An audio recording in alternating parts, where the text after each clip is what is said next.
नमस्कार बच्चों, स्वागत है आज के इस नए वीडियो में। फिर से लेके आ गए हैं आप लोगों के लिए हम बिहार बोर्ड क्लास 10th के जो संस्कृत बुक है उसका हम गद्य खंड लेके आए हैं। गद्य खंड चैप्टर नंबर 1 पाटलिपुत्र वैभवम। ठीक है, पहला चैप्टर क्या है? पाटलिपुत्र वैभवम। इसके सारे के सारे ऑब्जेक्टिव क्वेश्चन को हम लोग जानेंगे और सभी को क्वेश्चनों को याद करेंगे ताकि 2025 एग्जाम में धमाल मचा देना है। संस्कृत में कम से कम बच्चों 90 प्लस संस्कृत में लाना है। तो आप चैप्टर बाय चैप्टर पढ़ लेते हैं तो यहाँ से आपका 90 नंबर लाना आसान हो जाएगा। ठीक है, ऑब्जेक्टिव और सब्जेक्टिव दोनों चैप्टर बाय चैप्टर इस चैनल पे उपलब्ध है, तो चैनल को सब्सक्राइब कर लीजिएगा ताकि इसी प्रकार के वीडियो आने वाले सबसे पहले आप तक पहुँचे। तो ठीक है, बिना विलंब के हुए अपने प्रश्नों की ओर बढ़ते हैं।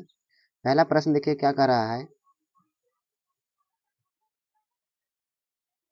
पहला प्रश्न है, राजशेखर का प्रमुख रचना काव्य ग्रंथ कौन है? ठीक है बच्चों, राजशेखर का प्रमुख रचना काव्य ग्रंथ कौन है? तो काव्यमीमांसा है। कौन सा है? काव्यमीमांसा है। ठीक है, देखिए अगले क्वेश्चन क्या कर रहा है। अगले क्वेश्चन है, सिखों के 10वें गुरु कौन थे? क्या कर रहे हैं? सिखों के 10वें गुरु कौन थे? तो गुरु गोविंद सिंह थे। कौन थे? गुरु गोविंद सिंह थे। ठीक है, अगली प्रश्न बच्चों बहुत इंपॉर्टेंट प्रश्न है। पाटलिपुत्र पटना के नाम से कब से प्रसिद्ध हुआ? ठीक है, मोस्ट वीवीआई क्वेश्चन है। ठीक है, लगा लीजिएगा, VVI question most important question है। पाटलिपुत्र के क्या है? पाटलिपुत्र पटना के नाम से कब से प्रसिद्ध हुआ? तो यह मध्यकाल से ही प्रसिद्ध है। ठीक है, कब से है? मध्यकाल से ही प्रसिद्ध है। ठीक है, अगली प्रश्न है कि पटना नगर की पालिका देवी कौन है? ठीक है, बहुत ही शानदार प्रश्न आप लोगों के बीच है कि पटना नगर की पालिका देवी कौन है? तो पटन देवी। कौन सी है? पटन देवी। ठीक है बच्चों, चलो बच्चों अगली प्रश्न मेरे प्यारे नन्हे मुन्ने बच्चों देखो क्या है। गुरु गोविंद सिंह का जन्म स्थान किस नाम से प्रसिद्ध है? ठीक है, क्वेश्चन कर रहा है गुरु गोविंद सिंह का जन्म स्थान किस नाम से प्रसिद्ध है? तो गुरुद्वारा द्वारा। किसके द्वारा? गुरुद्वारा। ठीक है, गोलघर कहाँ है? एकदम लल्लन टॉप क्वेश्चन, ये सभी को पता होना चाहिए। गोलघर कहाँ है? तो पटना में है। ठीक है, कहाँ पे है?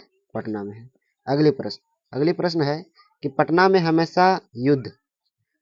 हमेशा युद्ध आग और बाढ़ का भय रहेगा। पटना में हमेशा युद्ध आग और बाढ़ का भय रहेगा, किसने कहा था? ये शब्द किसने कहा था? तो ये भविष्यवाणी भगवान बुद्ध पहले ही कर दिए थे। क्या कर दिए थे? कि पटना में हमेशा युद्ध आग और बाढ़ का भय हमेशा बना रहेगा। ठीक है, तो ये किसने कहा था? भगवान बुद्ध ने कहे थे। ठीक है बच्चों, चलो अगली प्रश्न क्या है कि पटना शब्द किस शब्द से बना है? क्वेश्चन कर रहा है कि पटना शब्द जो है वो किस शब्द से बना है? तो पतन शब्द से बना है। किस शब्द से? पतन शब्द से बना है। ठीक है, अगली प्रश्न है कि गुरु गोविंद सिंह किस धर्म के गुरु थे? ठीक है, तो बच्चों ध्यान लगा के पढ़ना है। इस चैप्टर से 3 से 4 क्वेश्चन 100% आएगा तो आएगा। ठीक है, चैप्टर बाई आप चैप्टर पढ़ रहे हैं ताकि यहाँ से आप लोगों को क्वेश्चन छूटे ना। ठीक है, तो अगली प्रश्न है, क्वेश्चन क्या था कि गुरु गोविंद सिंह किस धर्म के गुरु थे? तो सिख धर्म के गुरु थे। किस धर्म के? सिख धर्म के गुरु थे। ठीक है, अगली प्रश्न है कि पाटलिपुत्र किस नदी के किनारे अवस्थित है? पाटलिपुत्र किस नदी के किनारे अवस्थित है? तो गंगड़ा यानी कि गंगा। ठीक है, कहाँ पे? गंगा। ठीक है, समझ में आ रहा है बच्चों? अगली प्रश्न है कि पटना में गंगा नदी पर कौन सेतु है? ठीक है, पटना में गंगा नदी पर कौन सेतु है? तो महात्मा गांधी सेतु है। कौन सा सेतु है? महात्मा गांधी सेतु है। अगली प्रश्न है, पटना का इतिहास कितना पुराना है? पटना का इतिहास कितना पुराना है? तो 2500 वर्ष पुराना है। कितना पुराना है? 2500 वर्ष पुराना है। चलिए अगली प्रश्न है कि पाटलिपुत्र किस प्रांत राज्य की राजधानी थी? यानी किस प्रांत की राजधानी थी पाटलिपुत्र? तो बिहार राज्य की राजधानी थी कौन? पटना थी, यानी पाटलिपुत्र। ठीक है, चलिए अगले प्रश्न है मेरे प्यारे बच्चों, कुट्टनीतम क्या है? कुट्टनीतम काव्य के कवि कौन है? कुट्टनीतम काव्य के कवि कौन है? तो दामोदर गुप्त है। कौन है? दामोदर गुप्त है। चलिए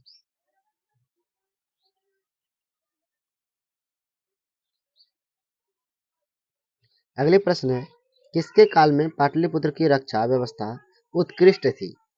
किसके काल में पाटलिपुत्र की रक्षा व्यवस्था उत्कृष्ट थी? तो चंद्रगुप्त मौर्य के रक्षा व्यवस्था में। ठीक है, अगली प्रश्न, पाटलिपुत्र वैभव पाठ में किस शहर का वर्णन है? तो आप लोगों को पता होगा किस शहर का पाटलिपुत्र में सबसे ज्यादा किस शहर का वर्णन है? तो पटना का है। ठीक है, अगली प्रश्न है, कालचक्र के कारण कितने वर्ष तक मध्यकाल में पटना की स्थिति जर्जरी रही? कालचक्र के कारण कितने वर्ष तक मध्यकाल में पटना की स्थिति जर्जर रही यानी कि खराब रही? तो 1000 वर्ष तक। कितना वर्ष तक? 1000 वर्ष तक। 1000 वर्ष तक। ठीक है बच्चों, चलो अगली प्रश्न है, यूनान का राजदूत कौन था? यूनान का राजदूत कौन था? तो मेगास्थनीज था। कौन था? मेगास्थनीज था। ठीक है, अगली प्रश्न है कि सरस्वती का कुलगृह कौन सा महानगर था? सरस्वती का कुलगृह कौन सा महानगर था? कौन सा महानगर था? तो पाटलिपुत्र था। कौन सा था? पाटलिपुत्र था। मेरे प्यारे बच्चों, चलो अगली प्रश्न की ओर बढ़ते हैं। ध्यान लगा के पढ़ना है बच्चों। परिभूत पुरंदर स्थानम की संज्ञा किससे दी गई है? परिभूत पुरंदर स्थानम की संज्ञा किसने दी गई है? तो पाटलिपुत्र नगर का। किसका? पाटलिपुत्र नगर का। अगले क्वेश्चन है कि बराह मिहिर द्वारा रचित कौन सा ग्रंथ है? बहार मिहिर द्वारा रचित कौन सा ग्रंथ है? तो बृहत संहिता है। क्या है? बृहत संहिता ग्रंथ है। ठीक है, अगली प्रश्न है कि गुरु गोविंद सिंह का जन्म स्थान कहाँ है? गुरु गोविंद सिंह का जन्म स्थान कहाँ है? तो वो पाटलिपुत्र में है। कहाँ पे है? पाटलिपुत्र में है। बुद्ध के समय में पटना का नाम क्या था? भगवान बुद्ध के समय में पटना का क्या नाम था? तो पाटलीग्राम था। क्या नाम था? पाटलीग्राम था। अगली प्रश्न है, पटना में कौमुदी महोत्सव कब से मनाया जाता है? पटना में कौमुदी महोत्सव कब से मनाया जाता है? तो गुप्त वंश काल से, यानी कि गुप्त वंश काल में। ठीक है, अगली प्रश्न, मेगास्थनीज पटना किसके समय में आया था? मेगास्थनीज पटना किसके समय में आया था? तो चंद्रगुप्त मौर्य के समय में। किसके समय में? चंद्रगुप्त मौर्य के समय में।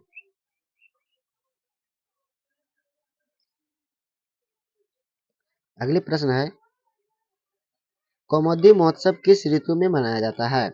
कौमुदी महोत्सव किस ऋतु में मनाया जाता है? तो शरद ऋतु में मनाया जाता है। तो ये सारे ऑब्जेक्टिव जो है बहुत ही इंपॉर्टेंट ऑब्जेक्टिव बच्चों आप लोगों को करा रहे हैं, जो कि चैप्टर बाय चैप्टर है। यहाँ से आप लोगों को बहुत ही ज़्यादा फायदा होने वाला है कि आप चैप्टर बाय चैप्टर याद कर लेते हैं, तो यहाँ से एग्जाम में एक भी क्वेश्चन नहीं छूटेगा। ठीक है बच्चों, तो इसी के साथ आप लोगों को चैनल भी सब्सक्राइब कर लेना, साथ में बेल आइकन दबा दीजिए और हाँ साथ में लाइक भी कर देना है। ठीक है, चलिए अगली प्रश्न है, महावीर मंदिर कहाँ स्थित है? महावीर मंदिर कहाँ स्थित है? तो पटना में। कहाँ पे है? पटना में है। ठीक है, अगली प्रश्न है कि पाटलिपुत्र का नामांतर क्या है? पाटलिपुत्र का नामांतर क्या है? कुसुमपुर। क्या नाम है? कुसुमपुर। अगले क्वेश्चन है, पटना की किस दिशा में गंगा नदी प्रवाहित होती है? ठीक है, पटना के किस दिशा में गंगा नदी प्रवाहित होती है? तो उत्तर दिशा में। किस दिशा में? उत्तर दिशा में। ठीक है, अगली प्रश्न है, चंद्रगुप्त किस वंश का संस्थापक था? चंद्रगुप्त किस वंश का संस्थापक था? तो मौर्य वंश का संस्थापक था। ठीक है, किस वंश का? मौर्य वंश का संस्थापक था। देखिए, एशिया महादेश का सबसे बड़ा सेतु कौन सा है? तो महात्मा गांधी सेतु है। ठीक है, क्या है? एशिया महादेश का सबसे बड़ा सेतु कौन है? तो महात्मा गांधी यानी गांधी सेतु है। ठीक है, अगली प्रश्न है कि कौमुदी महोत्सव कहाँ मनाया जाता है? कौमुदी महोत्सव कहाँ मनाया जाता है? तो पाटलिपुत्र में मनाया जाता है, यानी पटना में, यानी पाटलीग्राम में या तो कुसुमपुर में मनाया जाता है।